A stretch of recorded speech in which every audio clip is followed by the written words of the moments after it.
Hey everyone, this is Joe Turner, host of the City Manager Unfiltered podcast, a podcast for city managers and other public sector executives, and I'm coming at you from the Florida Panhandle. And I gotta tell you, I'm not in Kansas anymore. Oh boy, it's a little different out here. It's an adjustment, and it's gonna take some getting used to, that's for sure. But I will tell you, I am very excited to be out here. The people are amazing. I've just been welcomed very warmly by the people I work with, and I'm very excited about the opportunity before me in this next chapter of my personal and professional journey. I've been a little bit tight-lipped about this development, and I'm going to get into that a little bit more detail in a future episode. And I will share more details about this new journey for me, this new opportunity. But be that as it may, I'm excited. It's really fun to be out here and have a fresh start in a larger organization and taking on some exciting challenges.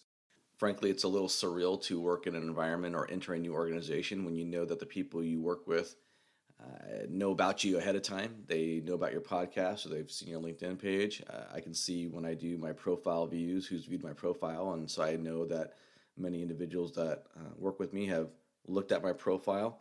So one of the drawbacks of having a podcast and having an online presence the way I do is that people you work with may draw impressions or have perceptions of you before they ever get a chance to meet you, right? That's something I need to be cognizant of, and something that frankly you don't really think about much when you're starting a podcast until the day arrives and you're switching organizations. But that is a unique challenge that I'm facing in this opportunity that I've never faced before.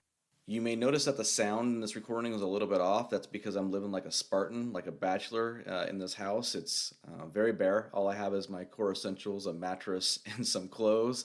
So I'm living like a college bachelor back in the day, and I don't have anything to tamp down the noise. And that's also one of the reasons why my voice might be a little muted.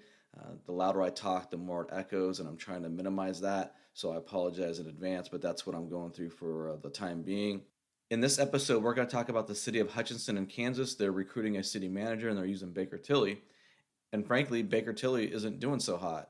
What prompted this episode was a report that I received from a source that attended the League of Kansas Municipalities conference a couple of weeks ago. And the chatter going around the conference was that the city of Hutchinson governing body is confused about the lack of quality candidates they've received for the recruitment. There's some consternation and some confusion and questions about why they're not getting better candidates. And so I wanted to delve into that discussion in a little bit more detail here for this podcast and kind of unpack it a little bit. But before we get into that conversation, I would like to take care of some housekeeping. Next week, I will be doing a podcast episode with Sarah McGuffin. It will be the first female city manager that I've interviewed for the podcast. I'm really excited about that. She is the town manager for the town of Amherst, Virginia, and she is just an absolute ball of energy. She's incredibly bubbly, just very personable. I had a blast interviewing her. And one of the reasons why I think you're going to really enjoy this podcast episode is not only does she have an amazing personal story, I mean, she's overcome an incredibly traumatic personal situation. But she also has an excellent governing body that has supported her and been by her side as she's navigated this uncharted territory. Okay, I spent a lot of time on LinkedIn and this podcast criticizing governing bodies, council members, mayors for how they abuse and mistreat their city managers, right? How unprofessional they are for violating the law when it comes to open meeting laws and so forth and so on. And so I spent a lot of time criticizing these local elected officials for being abusive and unprofessional towards city managers. I think it's only right and fair that we spotlight a governing body that has stepped up and exhibit absolute class and modeled behavior that we want to encourage in other governing bodies, right? So stay tuned for that podcast episode coming next week with Sarah McGuffin, Amherst, Virginia town manager. And then also I spoke to Daniel Rosemond last week. I want to give you a little update on his story. If you recall, I interviewed him in a 3-part series for the podcast, the Death of the Public Servant, Revenge of the Public Servant, and Betrayal of the Public Servant. And according to him, this week, October 15th, was the last day for the city of Hallandale Beach to respond to a court action or whatnot. So I presumably they've responded, and now it's going to go before the judge who's going to review the different arguments from both sides and hopefully We don't know when this is going to happen, but hopefully there will be a verdict or a decision made on the appeal in the not too distant future. My understanding in talking with Daniel Rosemont is that basically it's in the judge's hands now, and that the judge will decide, or judges, forgive my ignorance, I'm not sure if it's a panel of judges or one particular judge who reviews the case. And hopefully this is marching to a final conclusion so that Daniel can put it behind him and move on with the rest of his life. And hopefully he's victorious, right? If you want to go back and listen to Betrayal of the Public Servant, you'll be shocked to learn that not only is the Florida League of Cities siding with Hallandale Beach and opposing a city manager who was wrongfully terminated, but you'll find out that the ICMA, the Florida City County Management Association, they ghosted him, didn't respond, didn't help him at all, and abandoned a city manager. And it's pretty shocking. So don't take my words for it. Go listen to Daniel Rosemont in his own words. He shares exactly what happens in a play-by-play in that third and final episode of the series called Betrayal of the Public Servant. Additionally, my buddy Micah Gaudet, as you know, he put together the first and only ChatGPT AI course for public sector professionals. He has a course called Unlocking ChatGPT for the Public Sector. You can find him at civicinnovation.ai. That's civicinnovation.ai. I'm excited to announce that he's being booked for speaking engagements all across the country. The Georgia City County Management Association has invited him out to speak next week, our October 26th, I believe, for their conference. And he's just doing a bang up job. I'm blown away by the fact that he's blowing up. I mean, he's just absolutely killing it, and he's in high demand. So if you want to get him on your speaking calendar, reach out to him ASAP. We talked before about his course and maybe setting up a group deal, a group discount for those cities that want to buy multiple courses for their employees. I'm happy to report that he has done that. He's doing group discounts of 20% if an organization buys 5 to 9 courses. And if you want to enroll 10 or more employees into the course, you can get a 30% discount across all the purchases. So it's incredible. In addition to the group discount, whether it's 20% or 30%, depending on the number of employees you enroll in the program, he's also offering a 1-hour Zoom meeting to discuss AI and answer any questions related to the course for that community. I do know in talking with Micah that Waco, Texas, I believe was the first city in Texas to purchase the course. The city of Austin is on board. Little Elm, Texas is on board. Rehoboth Beach, Delaware is on board. Liberty Lake, Washington is on board.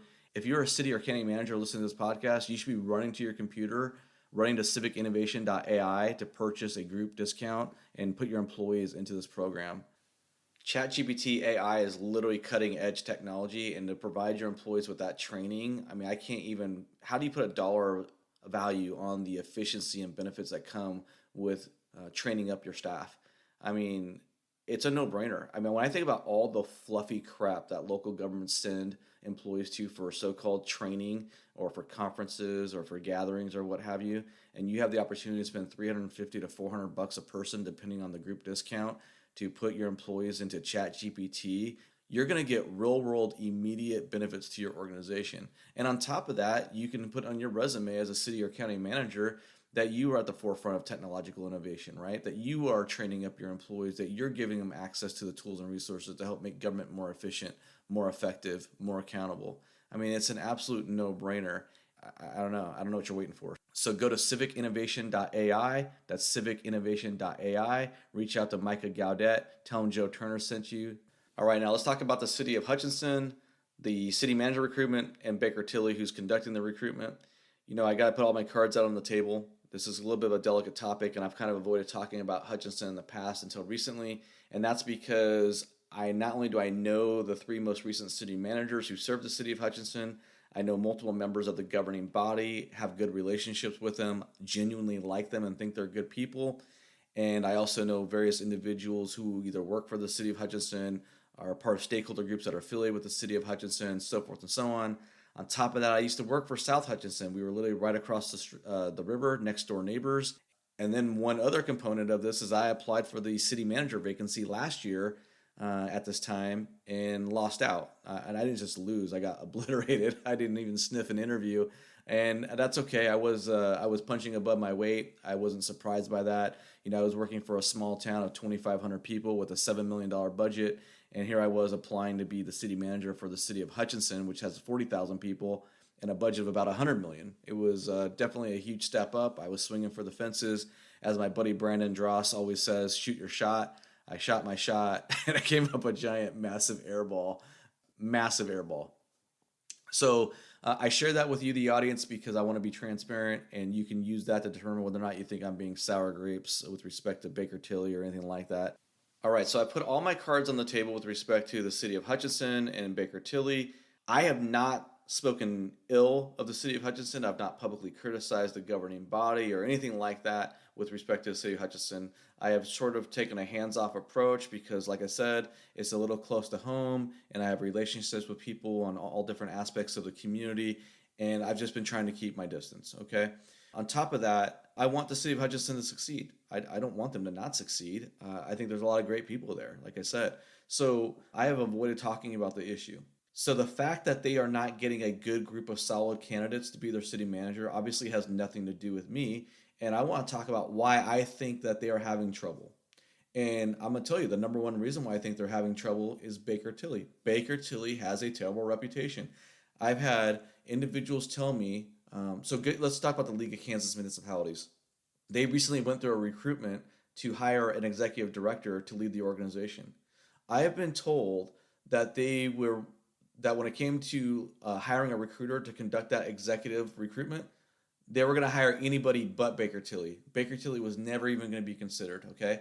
Baker Tilly has a reputation for having recruiters that are lazy, that do not communicate with their candidates, that are not engaged, poor quality work. That's the reality, okay? I've posted screenshots on my LinkedIn. I could go on and on and on about the critical comments I've received from city manager candidates with respect to Baker Tilly.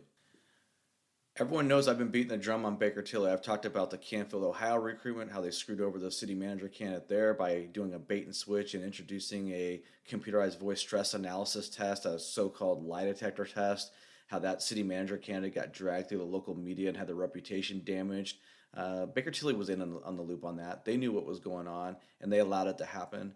I've talked before about how there's former Baker Tilly employees who are going around on social media message boards talking about how consultants are being fired if they don't pad their stats, pad their hours, essentially suggesting that Baker Tilly consultants are bilking and stealing from local governments across the country or private sector clients. They do private sector work as well.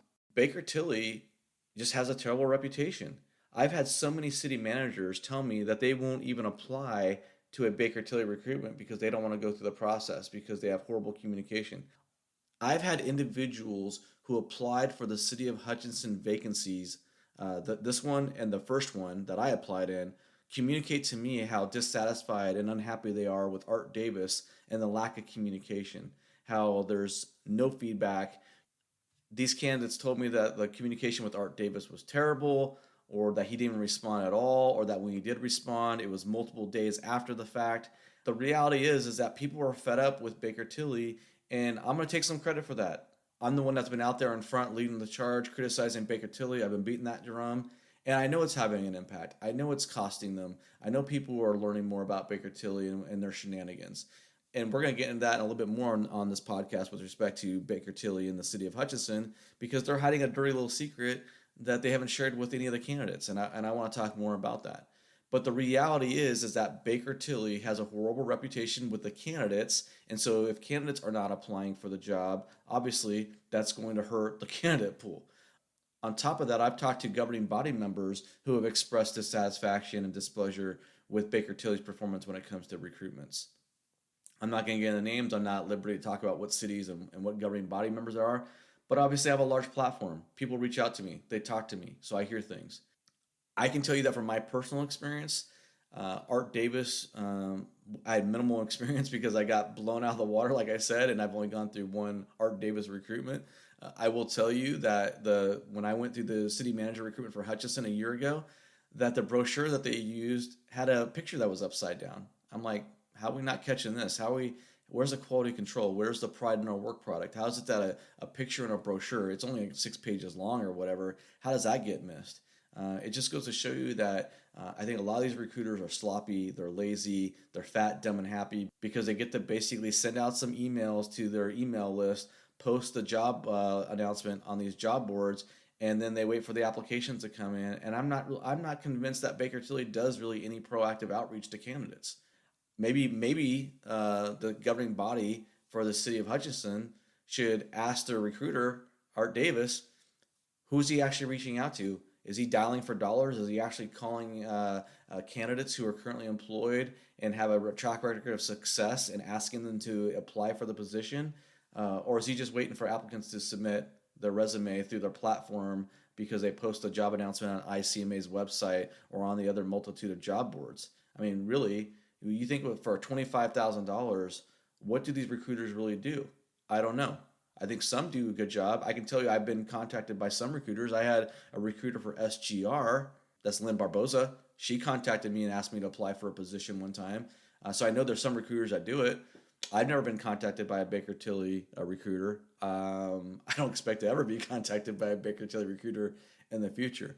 And here's the thing, Baker Tilly does the bare minimum on their first go around. So you think they're actually going to put in more effort when they have to redo the same recruitment for a community because the previous city manager lasted less than a year and they're contractually bound to do it for free? Do you think Art Davis is really pounding the pavement? Do you think Baker Tilly recruiters are really pounding the pavement on the second go around because the first one didn't work out? They don't want to work for free, right? They don't want to work for $25,000. You think they want to work for free? So they're probably mailing it in. I mean, what else could it be? I received this message from a public sector executive. This person writes, Art Davis. The guy is a used car salesman. I've known him for almost 15 years now, and I would never work with him. He will say anything to get a sale and secure his commission. Now listen, that's one person, one comment. I don't know. But you guys tell me. I don't see a lot of people out there standing up for Baker Tilly saying, yeah, they do a great job. There's not a lot of people out there saying, you know what? I can't wait to go through a Baker Tilly recruitment again. I can't wait to get ghosted. I can't wait to send an email and not get a response. I can't wait to send an email and get a response 3 days later. I can't wait to apply for a position with Baker Tilly and then find out in the newspaper that I didn't get the job. I can't wait to apply for a job with Baker Tilly and then get an email 3 weeks after the job's been filled telling me I didn't get it. I mean, nobody's excited to work with Baker Tilly. The only reason why people are applying for Baker Tilly jobs is because, hey, they're the recruiter and it's the only game in town and that's the only way it works. But I'm telling you, you governing bodies out there, your HR departments, you need to start doing more research in these recruiters. You need to start asking around and finding out what the reputation is because many city managers are not applying for these positions when they're being done by certain recruiters. And Baker Tilly is at the top of the no-fly list for a lot of these city manager candidates. Okay?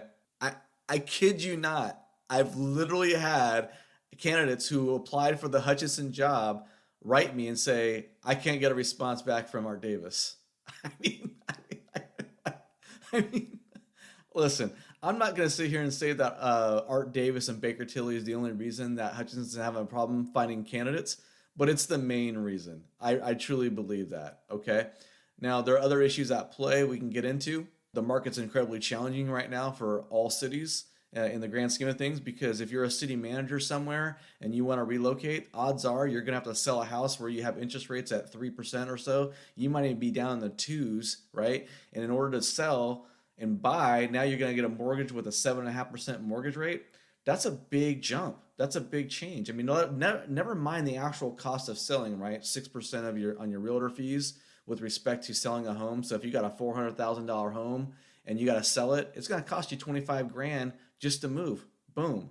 If you are an elite city manager and you're in a good gig, it's going to take a lot to move to another community, right? Think about what it's going to take to attract that candidate to apply for your position. The reality is that a lot of cities out there have a lot of question marks, and so candidates are not applying for them. But you take Trophy Club, Texas. That job was paying, I think they're like a 17,000 population in the Dallas metro area. They're paying something like $225,000 a year, And you know what? They had 70 applicants. They had 70 plus applicants, and they just got a city manager. I forget his name. He's in DeSoto, Texas. Forgive me. But I think DeSoto's like 50 some thousand people, and they got a manager with a experience in a large community who wants to come to their town and run it because what? They have great pay, they're in a great area, and they're desirable. If you are a town and you have some question marks about you, and to be frank and to be fair, Hutchinson has some question marks. Hutchinson is not as attractive today as it was a year ago. And so I can't place all the blame on Baker Tilly. I think Hutchinson has to look in the mirror and say, hey, what can we do or what have we done to shoot ourselves in the foot? And I'll give you some examples of things that have happened that have made the job less desirable. I've jokingly chatted with some people I know that I'm acquainted with about the city of Hutchinson, and I call it IV Kansas because the I stands for interim and the V stands for vacant. And if you look at Hutchinson right now, they have so many interim positions and so many vacancies. It's tough. It's a very challenging environment right now. It takes a special, unique city manager to come into an organization that is kind of gone into disarray over the last year and want to take up that challenge. That's one of the reasons why the city of Hutchinson has attracted me. And I thought about applying it for the second go round is because I have this large audience, right? I have a large platform with my podcast and my LinkedIn connections and so forth and so on. I have nearly, 9,000 followers at this point.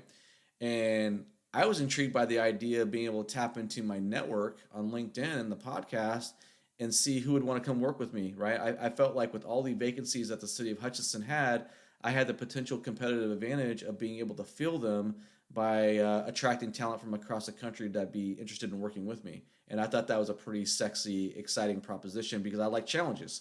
I don't want to go to a community that's on autopilot and you're just putting your feet on the desk and you're just flying at 30,000 feet, making sure that the plane isn't flying on the ground. I want to get the plane off the runway and ascending and achieving new heights.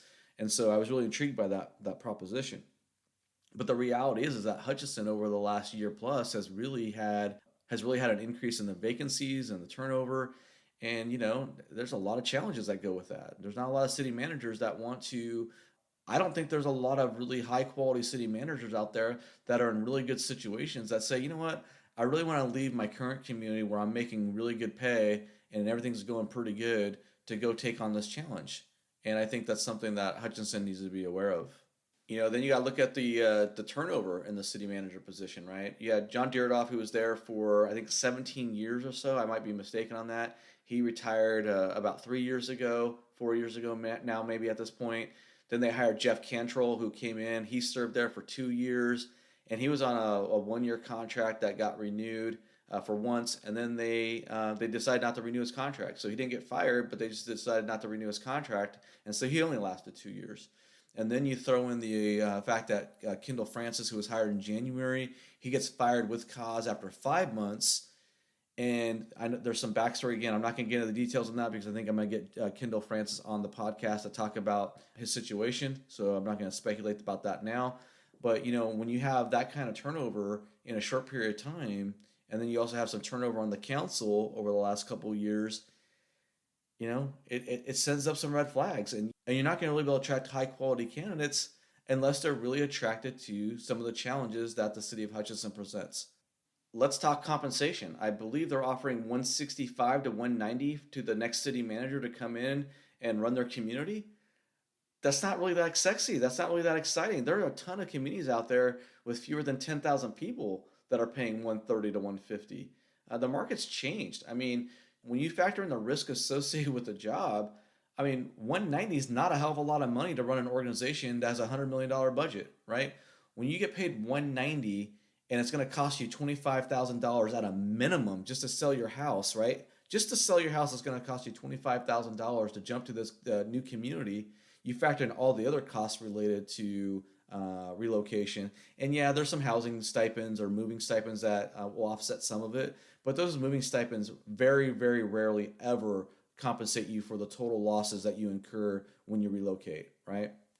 Never mind the 7% interest rates and raising the cost of living and whatnot, right? Let's say you want to offer $190. Well, if I'm making 165 right now someplace else, do I really want to jump for 190 and get a $25,000 bump? I mean, after year one, I've barely broken even. I haven't even broken even technically, in my opinion. But let's just say you've broken even after you factor the housing costs, right? So what's the benefit there? And what kind of city manager are you looking to attract when you're offering 165 to 190 in this market? And Hutchinson has a residency requirement. You guys know how I feel about residency requirements. I think they're dumb. They're archaic. They're totally unfair. They're a power imbalance between the governing body and the city manager. And there's no need for it. There's always this whole bullshit argument about how, well, if you live in your community, you're more invested and you know what's going on. That's what the governing bodies are for. That's why they live in the community. That's who they're elected by, the people who live there. It's the governing body's job to ensure that the people are being reflected in how they pass policies and ordinances and what have you. It's not the city manager's job to have to live in the city to be a so-called better manager. I think that's just such hogwash, right? You got the city of Hutchinson, which is right next to Wichita. It's about 40 minutes outside of West Wichita, which is a beautiful city. It's got great amenities, a great place to raise a family. It's got great access to a very solid airport. I lived in West Wichita, and it takes me 15 minutes to get down to the airport and literally 15 minutes to get through to the security checkpoint. I mean, it's so easy. And you got the fastest growing city in Kansas, which is just west of Wichita, called Mays. They got great new housing stock. Hutchinson has old housing stock. It's stagnant. It's been stagnant for the last couple of decades. The housing stock is old. It's aging. They don't really have really good, high quality executive housing stock, in my opinion. And then, man, this is 2023. A lot of city managers, guess what? They're competent, educated professionals. And guess what? They're married to competent, educated professionals. And guess what? Their spouses, they want to have access to high quality jobs too. So why are you going to deny yourself the ability to have city managers the opportunity of living in Wichita, where their spouse can also work in Wichita, and they can commute in to town? It's literally a 40-minute commute on cruise control up the 96. It makes no sense to limit your applicant pool by having this unnecessary restriction of having to live in your community. I'm going to stop beating that drum on the residence requirement, but it's just ridiculous. But it does lead into another aspect. They want an ICMA CM manager, right? They want a credentialed manager through the ICMA. And here's the thing, the ICMA has a code of ethics that requires city managers to stay with each community for a minimum of 2 years. And this dovetails into a dirty little secret about Baker Tilly that really has nothing to do with the recruitment or the applicant pool, because no one knows about it except really me and some other people who've shared this information with me.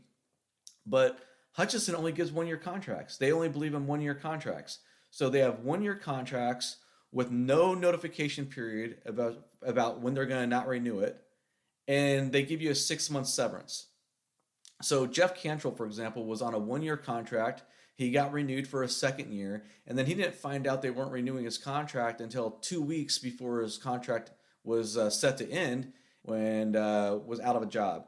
He had a 6-month severance package, which is woefully inadequate, in my opinion, for a community that wants you to have a residency within their city limits, right? You have this issue where they have a 1-year contract limitation, because they don't believe in multi-year contracts or supposedly binding the future council or governing bodies with a multiple year contract, which is absolute horse shit, right? Because they sign multiple year contracts all the time for private sector vendors, okay? And then so you can't do a multi-year contract with a city manager, but you want them to have an ICMA CM credential, which comes with a 2-year code of ethics stipulation, and you're only willing to invest a year, 1-year commitment into your city manager. It makes no sense. It's not fair. And shame on Baker Tilly for not sharing this information with the candidates. Once again, Baker Tilly does not care about you, the city manager candidate. All they care about is getting paid and on to the next recruitment. All you are is a check. That's all you are. They don't care about you one bit. All you are dollar signs. They do not give a damn about giving you any additional information about the community, about the governing body's attitude towards contracts, anything like that. It doesn't take a rocket scientist to be a recruiter and say, hey, I'm doing this recruitment for you guys. Can you give me the last couple of contracts that you gave your previous city managers? And then I don't know, maybe actually earn your living, maybe actually spend some time reading the contracts and see if you notice anything odd about the contracts or anything that stands out, and then maybe go back to the governing body and say, hey, what's going on with this contract, and why is it that the last couple of city managers only had 1 year deals? What's the deal there? And then maybe get information where the governing body says, yeah, we only believe in 1 year contracts. And then maybe you, as Art Davis and the Baker Tilly recruiter, could say, you know what, that's going to be problematic. Do you realize that that's out of step with the norm? Do you realize that that's not really going to be conducive to starting off a good relationship with your future city manager? That, maybe we don't want to do an ambush or blindside them when we make an offer and say, hey, we're going to offer you $190,000 to come to our community, but oh, by the way, it's a 1 year deal. I mean, what do they do? What kind of customer service are we providing? What kind of due diligence are these recruiters doing on behalf of the candidates? They don't care. How many city managers are actually getting good information from these recruiters? Definitely not from Baker Tilly. I would love to hear about your good experiences with other recruiters. These recruitment firms, these recruiters, the governing bodies, members of the council, mayors, they need to do a much better job of putting themselves in the shoes of a city manager and try to figure out what makes a city manager tick and why are they going to come to your organization. Why would a city manager who's making $200,000 in a comparable sized city to Hutchinson want to relocate and take a financial hit for the same compensation, 190 or whatnot? It doesn't make any sense, right? If somebody is trying to move up in their career and they're making 160, 165 right now, why they want to jump to Hutchinson and earn 190? If you think about this for a second, right? If a Hutchinson goes bad, the last two city managers in Hutchinson have lasted 2 years or less. So if you got to sell your house and pay 25 grand to move there, and then when you move there because you got your residency requirement, and then you got to sell your house again to move to another job, that's another 25 grand. So think about that for a second. If you're making 165 ish, right, and you get 190 to go to Hutchinson, and you last 2 years, you lost money really, because just basically that's just the house cost of selling your house. And there are a whole bunch of other risks and costs associated with moving to a new position, right? If you want to have a city manager come from out of state, they have pension risk, right? So now, in order for them to vest in the new state, they got to be there for a minimum of 5 years, or 8 years, or 10 years, depending on wherever the state is. In Kansas, it's 5 years. So, what is the inducement to leave a current system where you have a pension and you're vested to go to out of state and basically make the same money, or you have to be there for over 2 years before you even start getting a profit on the transition? Come on, man. People need to start waking up. Every city thinks they're so pretty out there. Every city thinks that they're somehow just they throw up a six-figure salary and the world's going to beat down the door to be their city manager. Not in this environment. Not in this day and age when the job is turned to crap in so many places with all the social media sewer, all the criticism, the scrutiny, so forth and so on, the volatility. And getting back to the recruiters, when are they going to start stepping up? And I don't want to blame every recruiter, but when are these recruiters going to step up and start really putting themselves in the shoes of a city manager? And the irony is, the absolute mind-numbing, jaw-dropping, incredible fact is that most of these recruiters in the public sector were former city managers themselves. And it's like they become these recruiters and they don't give a shit about the city managers anymore. They've retired, they're collecting their pension, and now they're getting their little consulting money. Who cares? Who cares about the city managers that they're working with? There's no effort to put themselves in the shoes of the city manager candidate and show any respect for their plight, for their situation, for their concerns, for their needs. You can't even get people like Baker Tilly to do basic due diligence and research on the position and give the candidate information so that they can actually make an educated decision, right? Because at the end of the day, all Baker Tilly wants to do is get a city manager in there and who lasts a year. That's all they really care about. They don't care about finding the right manager or the right fit. And the reality is that the governing bodies, the recruiters, and the city managers need to start looking at these positions as long-term marriages, last call 2 a.m. hookups, right? These are long-term marriages. And right now, I honestly do not think the recruiter's interests are aligned with the city manager's interests or aligned with the governing body's interests. It's a short-term transactional deal, and hopefully Baker Tilly and other recruiters that have this mindset will start paying the price and start feeling the consequence of providing poor service to not only to their governing bodies, but to these manager candidates. And that'll do it for this episode of the City Manager Unfiltered podcast. I'm Joe Turner. If you like what you're hearing, if you like this podcast, please rate, review, subscribe, and follow. Please share with your friends. Please spread the word. And catch you next time. Thank you.